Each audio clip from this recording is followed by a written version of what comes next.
Administrative skill और leadership skill. Okay, सबसे पहले आपको इंटरव्यू में एडमिनिस्ट्रेटिव स्किल के लिए ही लिया जा रहा है, तो आपके अंदर एडमिनिस्ट्रेटिव स्किल दिखनी चाहिए, आपके अंदर लीडरशिप की क्वालिटीज दिखनी चाहिए। ये किसी किसी क्वेश्चन के थ्रू वो लोग जानने की कोशिश करेंगे। सपोज अगर वो पूछते हैं आपसे क्वेश्चन कि आप किसी जगह पे डीएसपी के पद पर हैं या एसडीएम के पद पर हैं और वहां पे कोई बच्चा है जो दुर्भाग्यपूर्ण रूप से किसी बोरवेल में गिर जाता है, तो उसको आप किस प्रकार निकालेंगे। और आप बता रहे हैं कि सर मैं जेसीबी मंगवाऊंगा, सर मैं कुछ लोगों को बुला के खोदना चालू कर दूंगा और फिर दिन रात में वहीं खड़ा रहूंगा और मैं इंफॉर्मेशन दे दूंगा यहाँ वहाँ और हॉस्पिटल की टीम को बुला लूंगा और फिर उस तरीके से बच्चे को निकाल लूंगा। तो यहाँ पे आप अपने रिसोर्सेज को पूरा चैनलाइज करके उस बच्चे को एक्सकेवेट करके रेस्क्यू करने का आंसर आप नहीं दे पा रहे हैं। यहाँ पे आपकी एडमिनिस्ट्रेटिव स्किल में कमी दिख रही है या लीडरशिप स्किल में कमी दिख रही है। आपको लीडरशिप स्किल वो होती है जिसमें आप खुद काम तो करते हैं, खुद आपको ऑनेस्ट रहना है, इंटीग्रिटी दिखानी है, लेकिन आप में लीडरशिप स्किल दिखनी चाहिए। का अर्थ है कि आपको बाकी की जो आपकी टीम है, आपके पास तहसीलदारों की टीम होगी, आपके पास पटवारियों की टीम होगी, आपके पास पुलिस के आरक्षकों की टीम होगी, सब इंस्पेक्टर्स की टीम होगी, एएसआईज की टीम होगी, नगर रक्षा समिति के लोगों की टीम होगी, डॉक्टर्स की टीम होगी, पूरी हॉस्पिटल का स्टाफ होगा, पीएचई डिपार्टमेंट, अगर बच्चा बोरवेल में गिरा हुआ है तो पीएचई डिपार्टमेंट हो गया, कुछ कॉन्ट्रैक्टर्स हो गए जो किसी ठेकेदार जो अलग अलग निर्माण एजेंसीज के अंडर में होते हैं। तो उन सब का यूज करते हुए, मीडिया को मैनेज करते हुए, वहां के जो लोग हैं, क्योंकि बच्चा गिरा हुआ है तो एक संवेदनशील स्थिति वहां पे उत्पन्न हो गई है। उस बच्चे की फैमिली मेंबर्स के ऊपर क्या गुजर रही है, उस गांव वालों में कुछ आक्रोश हो सकता है कि सरकारी गड्ढा था, सरकारी ट्यूबवेल के लिए खोदा गया था, सरकार ने ध्यान नहीं दिया, तो उनको भी आपको देखना है। तो वहां के कुछ विशिष्ट पर्सनालिटीज, कुछ लीडर्स हो सकते हैं, वहां के जनप्रतिनिधि हो सकते हैं, जिनकी हेल्प आप ले सकते हो लोगों को समझाइश के तौर पे, समझाने के लिए। कुछ एनजीओज की आप मदद ले सकते हो। इस तरीके से आपको सभी चीजों को कंपाइल करते हुए, सबकी मदद लेते हुए फिर वो रेस्क्यू ऑपरेशन करना है। अगर आपने इस तरीके का आंसर दिया होता तो इससे आपकी लीडरशिप स्किल दिखती है कि हाँ, बीइंग अ लीडर, इन्होंने बहुत सारे अलग अलग डिपार्टमेंट्स को इन्वॉल्व करते हुए, डिपार्टमेंट्स को, जनप्रतिनिधियों को, एनजीओज को, अलग अलग विभागों को और वहां की लोकल पॉपुलेशन को मोबिलाइज करते हुए, चैनलाइज करते हुए, यूटिलाइज करते हुए फिर कोई काम किया। तो ये आपकी लीडरशिप और एडमिनिस्ट्रेटिव स्किल दिखाता है। ये उदाहरण है, हो सकता है आपसे ये क्वेश्चन ना पूछा जाए, लेकिन इस उदाहरण के द्वारा मैंने आपको ये बताना चाहा है कि अगर आपसे कोई क्वेश्चन पूछा जाता है तो किस तरीके से आप फील्ड में ज्यादा से ज्यादा अपनी एडमिनिस्ट्रेटिव स्किल दिखाओगे, ये चीज का आपको पिरोते हुए आपको आंसर देना है। आपको हमेशा ये याद रखना है कि आपको जब सिचुएशन वाले क्वेश्चन पूछे जाते हैं कि अगर आप डीएसपी बन जाते हो तो इस सिचुएशन में क्या करोगे, या आप एसडीएम या डिप्टी कलेक्टर बन जाते हो और एसडीएम हो तो इस सिचुएशन में क्या करोगे, लॉ एंड ऑर्डर को कैसे कंट्रोल करोगे, तो वहां पे आपको खुद का मेहनत दिखाते हुए, खुद की लीडरशिप दिखाते हुए उस प्रॉब्लम को सॉल्व कैसे करोगे, ये चीज का आंसर देना है आपको। एडमिनिस्ट्रेटिव स्किल्स झलकनी चाहिए, आपकी लीडरशिप स्किल्स झलकनी चाहिए, इस तरीके का आपको आंसर देना है। ओके, क्योंकि this is the quality. Answer ही देना नहीं है, फील्ड में आपको अल्टीमेटली ये करना भी होगा, तभी आप एक सक्सेसफुल ऑफिसर बन पाएंगे, आप जो भी पोस्ट भरते हैं। तो आपको अपनी इस तरीके से लीडरशिप स्किल दिखानी है। सेकेंड पॉइंट होता है self consciousness and integrity. Integrity आपने सबने एथिक्स पढ़ा हुआ है, एथिक्स की सारी क्वालिटीज पढ़ लीजिए, वो सारी क्वालिटीज मस्ट हैं, वो चीजें आप में होनी चाहिए। आप में सेल्फ कॉन्शियसनेस होना चाहिए, इंटेग्रिटी होना चाहिए, आप ईमानदार होने चाहिए। बहुत सारे क्वेश्चंस के माध्यम से वो आपकी ईमानदारी को चेक करने की कोशिश करेंगे, लेकिन आपकी ईमानदारी फ्लक्चुएट नहीं होनी चाहिए। अगर वो आपसे पूछते हैं कि आपके अंडर में 2 एम्प्लॉइज हैं, सिर्फ 2 एम्प्लॉइज हैं, एक है जो भ्रष्ट है लेकिन बहुत ज्यादा काम करने वाला है, आप उसको कोई भी काम बताते हैं वो कर लेता है, कोई भी समस्या आ रही हो, लॉ एंड ऑर्डर हो रहा हो, आप उसको बस भेज देते हैं, आपका काम हो जाता है, इस तरीके से वो अच्छा है लेकिन वो भ्रष्ट है। हो सकता है दूसरा आपका एम्प्लॉय है साथ में जो बहुत ज्यादा ईमानदार है, बहुत ही ज्यादा ईमानदार है, 1 रुपए की भी रिश्वत उसने कभी नहीं खाई है, लेकिन वो काम नहीं कर पाता, एफिशिएंट नहीं है वो, तो आप किसको सपोर्ट करेंगे। तो यहाँ पे आपकी इंटेग्रिटी वाली जो वैल्यू है वो दांव पे लगती है। और इंटेग्रिटी वाली वैल्यू आपकी स्टेक पे है, जिसके बारे में क्वेश्चन हो रहा है। तो आपको इस चीज के बारे में बहुत ज्यादा क्लियर रहना है, सेल्फ कॉन्शियसनेस होनी चाहिए आपके दिमाग में कि आप क्या आंसर दे रहे हो। आपको पूरे इंटरव्यू के दौरान कंसिस्टेंट रहना है। ऐसा नहीं होना चाहिए कि आप किसी क्वेश्चन में खुद को बहुत ज्यादा ईमानदार बता रहे हो और हो सकता है बाद में कोई क्वेश्चन आए उसमें आप खुद को फ्लेक्सिबल बताने लगे। आपको रिजिड रहना है, आपको एक चीज को फॉलो करते हुए कंसिस्टेंसी के साथ इंटरव्यू देना है। ओके। तीसरी चीज होती है जिसको आपको मार्क्स दिए जाते हैं जिसके बेसिस पे, वो होता है सेल्फ कॉन्फिडेंस।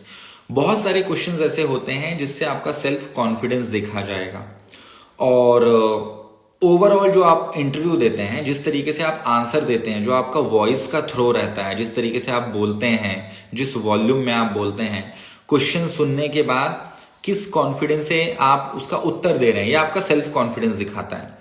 और हो सकता है बहुत सारी चीजें आपको आ रही हो, बन रहा हो। अगर आपसे पूछा जा रहा है कि टाइटल्स जो होते हैं राजा महाराजा, इनको किस अनुच्छेद के द्वारा प्रोहिबिट किया गया है, प्रोहिबिशन ऑफ टाइटल्स कौन से आर्टिकल में है, हो सकता है वो आपको आ रहा हो लेकिन आप श्योर नहीं है, आप धीरे से बोल रहे हैं कि सर शायद इसमें है।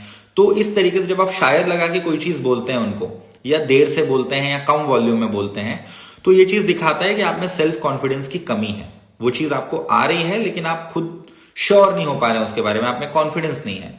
तो ये सारी चीजें नहीं होनी चाहिए। आपको जो बन रहा है, आपको कॉन्फिडेंस के साथ, अच्छे वॉइस के थ्रो के साथ, आई कांटेक्ट के साथ उसको आपको सामने वाले को आंसर देना है, बोर्ड मेंबर्स को आंसर देना है। तो ये सेल्फ कॉन्फिडेंस होता है। उसके बाद आती है बात पॉजिटिव माइंडसेट की। बहुत सारे सिचुएशनल क्वेश्चंस ऐसे होते हैं जिसके द्वारा आपका माइंडसेट पॉजिटिव है कि, मतलब आपकी विचारधारा है, जो आपकी सोच है वो पॉजिटिव है कि नहीं है, ये चीज देखी जाती है। तो आपको ये याद रखना है कि आपको हमेशा एक पॉजिटिव माइंडसेट से आंसर देना है, क्योंकि जब आप सिविल सर्विस में आएंगे बहुत सारी चीजें होंगी जो आपको डिमोटिवेट करेंगी। हो सकता है आपके आसपास कोई जनप्रतिनिधि हो जो आपसे करप्शन करवाना चाह रहे हो, जो आपसे गलत काम करवाना चाह रहे हो, जो आपको फोर्स कर रहे हो सकता है आपके कलेक्टर से आपके टर्म्स बहुत अच्छे ना हो, या किसी वजह से, किसी थर्ड पर्सन की वजह से कुछ मिसअंडरस्टैंडिंग हो गई हो और आप कुछ अच्छा भी कर रहे हो तो भी आपके कलेक्टर आपको डांट रहे हो, आपके सीनियर्स एडीएम आपको डांट रहे हो, आपके जिला पंचायत सीईओ आपको डांट रहे हो, आपके एसपी साहब आपको डांट रहे हो। लेकिन उसके बाद भी आपको पॉजिटिविटी के साथ काम करना है। उसके बाद भी आपको ये छोड़ नहीं देना है कि नहीं, मेरी तो कलेक्टर से या एसपी साहब से बन नहीं रही है, तो या मेरी अपने डिपार्टमेंट हेड से बन नहीं रही है, तो मैं ये काम नहीं करूंगा या नहीं करूंगी। ये चीज आप में नहीं होनी चाहिए। आप में एक पॉजिटिव माइंडसेट होना चाहिए कि आप हमेशा कुछ अच्छा सोचोगे। जंगल में भी मंगल करना, जो एक कहावत है कि कितना भी बुरा क्यों ना हो रहा हो, उसमें कुछ अच्छा ढूंढ के और उस अच्छे के भरोसे आपको समाज का, जनता का भला करना है। ये माइंडसेट होना चाहिए, जो चीज आपकी बहुत सारे क्वेश्चंस के थ्रू पैनल मेंबर्स जानने की कोशिश करेंगे। तो आपका माइंडसेट पॉजिटिव होना चाहिए, अगला पॉइंट है। उसके बाद आती है बात बॉडी लैंग्वेज की। बॉडी लैंग्वेज देख के आप किसी को बोल सकते हैं कि हाँ ये कॉन्फिडेंट है, बोल्ड है, या तो ये डरा हुआ है, भयभीत है, नर्वस है। ये आप भी जज कर सकते हैं। It's not about me. हो सकता है मुझे आप जज करके बता सकते हैं कि मेरी बॉडी लैंग्वेज कैसी, मैं कॉन्फिडेंट दिख रहा हूं, कॉन्फिडेंटली आपको टिप्स एंड ट्रिक्स बता रहा हूं इंटरव्यू की, या मैं खुद डरा हुआ भयभीत सा फील कर रहा हूं, लैक ऑफ कॉन्फिडेंस दिख रहा है मुझ में, मजा नहीं आ रहा है आपको सुनने में, मैं इन्फ्लुएंशियल स्पीकर नहीं हूं। तो ये आप खुद भी जज कर सकते हैं। तो आप खुद को भी जज करिए, मिरर के सामने बैठिए और देखिए कि आपकी बॉडी लैंग्वेज कॉन्फिडेंस झलकाए। आपकी बॉडी लैंग्वेज आपको एक बोल्ड पर्सनालिटी के तौर पे उन बोर्ड मेंबर्स के सामने रखे, प्रस्तुत करे। So this is something which you should work on. Okay. Body language के बाद जो अगली बात आती है वो टोन एंड वॉइस की आती है। आपको अचानक से आपका जो वॉइस है वो एक लेवल पे होना चाहिए। अचानक से आपको अपनी वॉइस की पिच हाई नहीं करनी है और आपको इतने कम वॉल्यूम में भी नहीं बोलना है कि बोर्ड मेंबर्स को सुनाई ना दे। ठीक है। तो आपकी टोन और आपकी वॉइस आपके कॉन्फिडेंस को अगेन दर्शाती है। ठीक है। तो टोन एंड वॉइस, इस बेसिस पे भी आप कैंडिडेट्स को बोर्ड मेंबर्स मार्क देते हैं। हॉबीज जो मैंने लिखा हुआ, हॉबी, आपकी जो हॉबी है वो आपके बारे में काफी कुछ बताती है। किसी भी व्यक्ति की जो हॉबी है उसके बारे में एक आईने के रूप में होती है, और जिस तरीके से आप अपनी हॉबी को चैनलाइज करके सर्विस में यूज करेंगे वो आपका एक माइंडसेट दिखाता है और आपका जज्बा दिखाता है। तो आपकी हॉबी भी एक इंपॉर्टेंट पॉइंट है। आपकी हॉबी बहुत ही ज्यादा साधारण सी या सिली हॉबी नहीं होनी चाहिए। आपकी हॉबी ये नहीं होनी चाहिए कि सर मुझे मोबाइल में वीडियो गेम खेलना, या सपोज फॉर दैट से मोबाइल वीडियो गेम भी हॉबी हो सकती है किसी की, बट मेरे हिसाब से कोई सार्थक हॉबी होनी चाहिए। सार्थक हॉबी होनी चाहिए इन द सेंस आपकी हॉबी का कहीं ना कहीं पर्सनालिटी डेवलपमेंट में कोई रोल हो, तो वो ज्यादा अच्छी हॉबी मानी जाती है। ओके,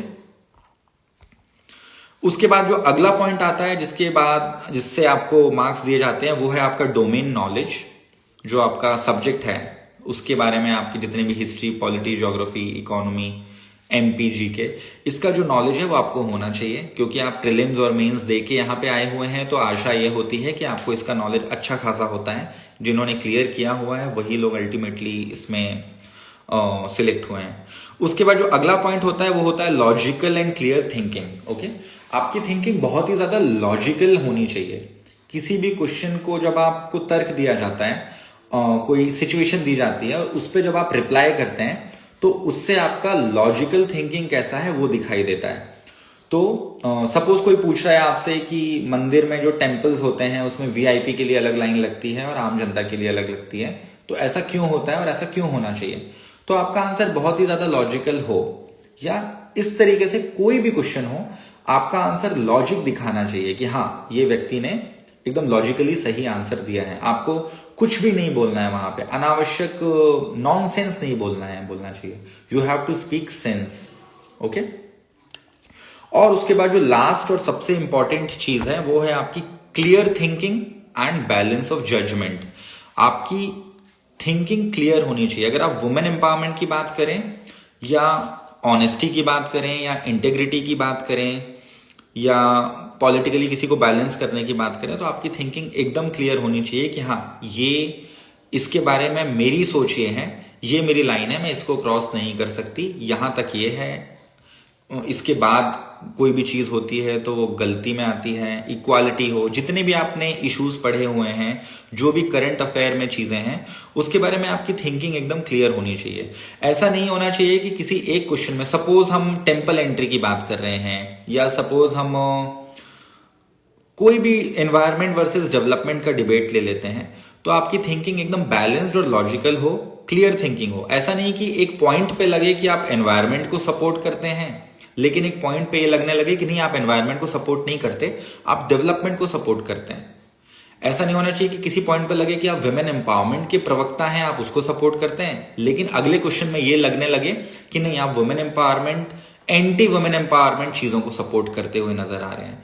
तो ये चीजें बहुत ज्यादा क्लियर होनी चाहिए कि आप क्या सोच रहे हैं, आपकी जो थिंकिंग है, आपकी जो थॉट प्रोसेस है, that should be very clear, और आपके पास बैलेंस ऑफ जजमेंट हो। Okay, so this is it. ये 12 पॉइंट्स हैं जिसको मैं अभी अपलोड कर दूंगा, जो मेरे हिसाब से और कुछ एक्सपर्ट्स जो इंटरव्यू लेते हैं उनसे बात करके मैंने बनाए हैं।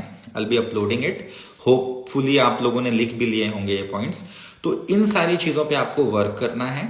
एंड एक बात मैं मोटिवेशन के लिए मैं आपको बता दूं, it is just about your personality. बहुत ज्यादा पढ़ाई करने में अपना ये समय बिताने की बजाय आई थिंक आपको अपनी पर्सनालिटी ग्रूम करने के लिए और पर्सनालिटी को एनहांस करने के लिए काम करना चाहिए। अपनी बॉडी लैंग्वेज में, अपने कॉन्फिडेंस लेवल में आपको काम करना चाहिए।